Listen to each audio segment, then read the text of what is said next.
Hi there, I'm David Parpart. I'm a chiropractor, and I go to a lot of seminars and I see these really fancy soft tissue tools, vibrators or thumpers or whatever we want to call them.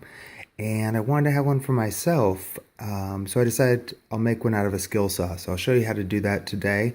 Here's the end result. I just made this one last night, and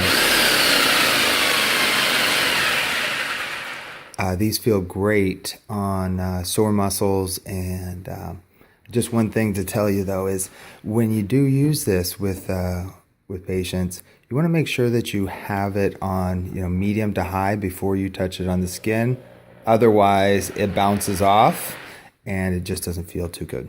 So what you're going to want to do is go to Home Depot. You grab a Black & Decker skill saw. It's about $36.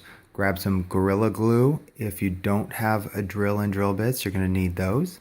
You need a razor blade, a few different types of tape here. So I've got duct tape, and if you want to make this thing quieter and soft to the touch, you can do a couple of others, this is the anti-friction tape. This reduced the sound a bit, and this feels great. That's kinesiology tape.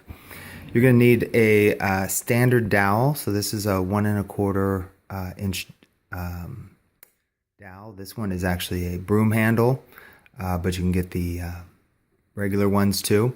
And then these are rubber tips that easily fit on, again, 1 1/4.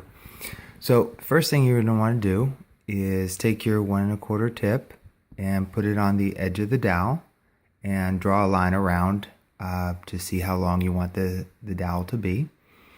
You have a skill saw and skill saw blades now, so give it a quick cut and you'll end up with a piece of dowel that's 1 1/8 inch long. What I did then was I took one of the extras and I cut it off and then placed it over the dowel here before drilling my hole in, because then I would have the opportunity to get it more towards the center. Go ahead and drill your hole. Once you have your hole drilled, then you take your skill saw blades and you hit those in with a hammer.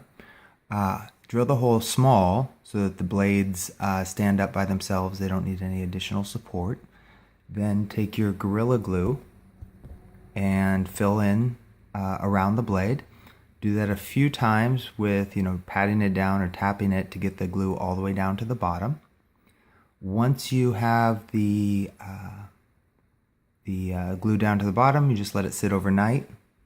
Come back in the morning and you can take your duct tape and you want to wrap it around the entire blade to make it safe or get those teeth hidden. And you want to go really thick too, right? We don't want those teeth to ever come out again.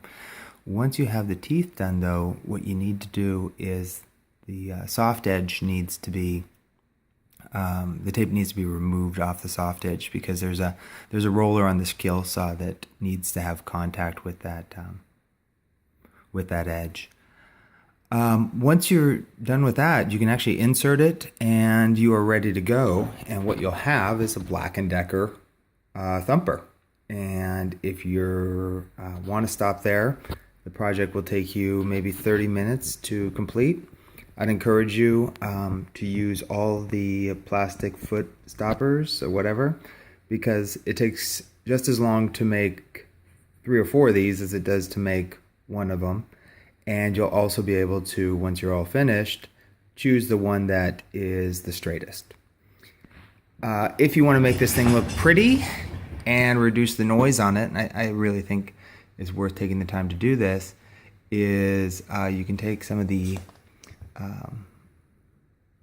this Temper Flex friction reduction tape from 3M, and you can tape this down nicely. If you're really trying to be careful on this and again make it look good because you're going to be using this in your office, the taping is actually the longest part of the project. So tape it down, and then last I put K-tape over everything to give it a soft feel. The K-tape, it's about a whole roll that it takes. And then I guess once you tape it, the final thing is to take your razor blade and to open up some of the vents again. So you want to open the vents on the front and the back so that air can move, but it does stay, fairly quiet compared to the skill saw by itself. Good luck.